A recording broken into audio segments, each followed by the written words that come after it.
Sex workers generally face a slew of human rights violations.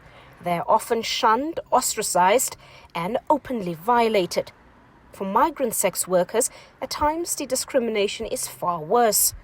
They are softer targets for law enforcement exploitation due to their precarious immigration status. I remember once they came for their arrest, I tried to speak him and he understood that I'm not a local person.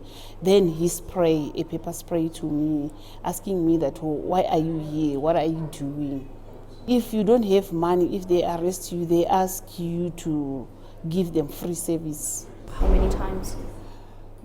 Several times, because when I'm working, when it comes to arrest of the police, you can't deny it because you want them to release you.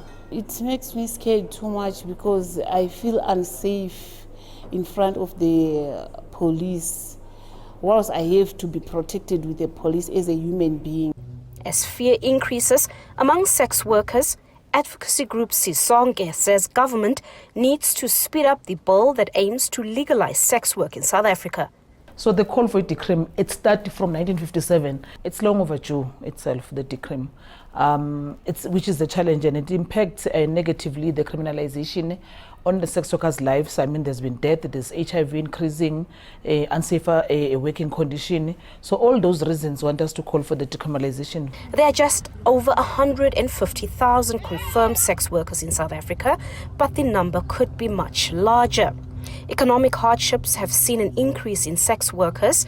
The influx of foreign nationals has also contributed to more migrant sex workers in the last decade in South Africa. They too believe that decriminalizing sex work would give them a fair fighting chance. Yes, I feel so, because now the thing is we are criminalized. That's why they are taking advantage, because we don't have voice on it. If you go to the police station, police, they won't listen to you. They start calling you names. Sisonke has rejected concerns that decriminalized sex work would lead to an increase in child prostitution. They in fact believe that it might help with human trafficking.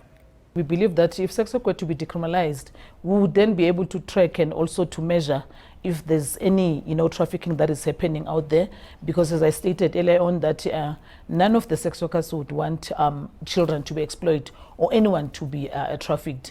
Government is currently working on a bill to decriminalize sex work. It might come to effect in 2024. We must also, on the other hand, appreciate that we need to take our communities along with us, because legislation alone does not solve the problem. However, legislation protects, because then you put in place systems that are supposed to protect. But obviously the final is, one, what do the police do to protect them? Two, what does the health system do to protect them? Three, what does society do to protect them? On societal stigmatization, Buthelezi says, just like with same-sex rights and abortion, people will learn to accept. Government did not just decriminalize the safer abortion, it was for the reason. So we want government to take the same risky, because it actually take risky to do decriminalization of that. For an example, with the same-sex gender, there's still stigma, but it's better than before. So let the people that have chosen to exchange sex with money be respected, because the sex work is work. Buthelezi believes religious and cultural principles that are strongly embedded in South Africa have made it difficult for government to stop the marginalization of sex workers. She has appealed to faith-based organizations to also come on board in the fight to decriminalize sex work, as the benefits will be far-reaching. Patricia Fasache, SABC News.